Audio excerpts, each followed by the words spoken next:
In my video, I always mention about one thing. Your flexibility already restricting yourself from doing a lot of things in surfing.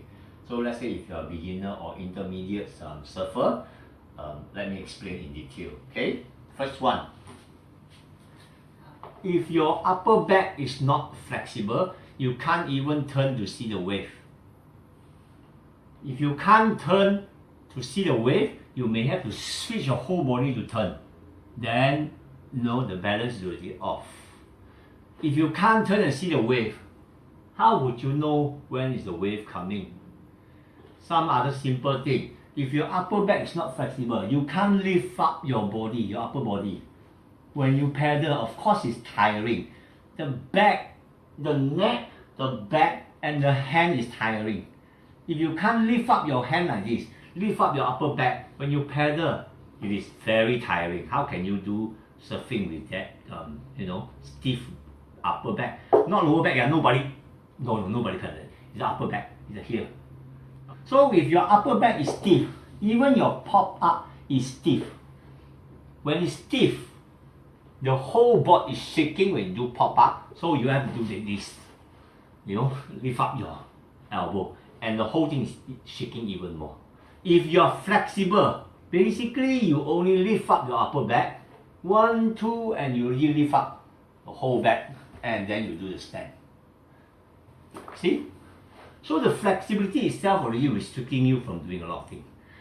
Let's say your upper back is good enough, you can lift your body up easily, and then you don't have a flexible lower back. You have to lift up this high in order to turn. Then the whole thing loses balance again. You lift up your body and you can't put your front leg here. You can only put it here. So what do you expect? When you stand up, this is what happens. Have you ever seen people surf like that? So in order to go here, first of all, you need to be able to have the flexibility of putting your leg here before standing up. Of course, a lot of people say, I just jump then.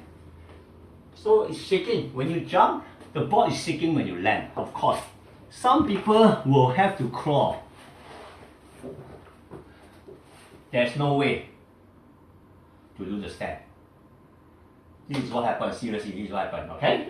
So next, let's say you have a flexible upper back and a flexible hip turn. Now, do you have a flexibility of your knee to go low and high? Compress, up, they say pump, this is pump, yeah? Low and high, low and high, low and high. You don't have that flexibility. Basically, you are looking at all the surf movie, all the surf video. You understand the technique, you know how it works, the basic, the theory, the logic of it. And you can also, imagine how you do it. But your flexibility is restricting you from doing all those. So you can search in my yoga video, or you can search in any of the YouTube video that how to improve your flexibility. You don't have to surf to improve your flexibility. Okay, you can do it when you're not surfing. So do a lot on the flexibility, and also it can really help you to avoid injury. Okay, I'll do another video to tell you why flexibility will help you to avoid the injury. Thank you. See you.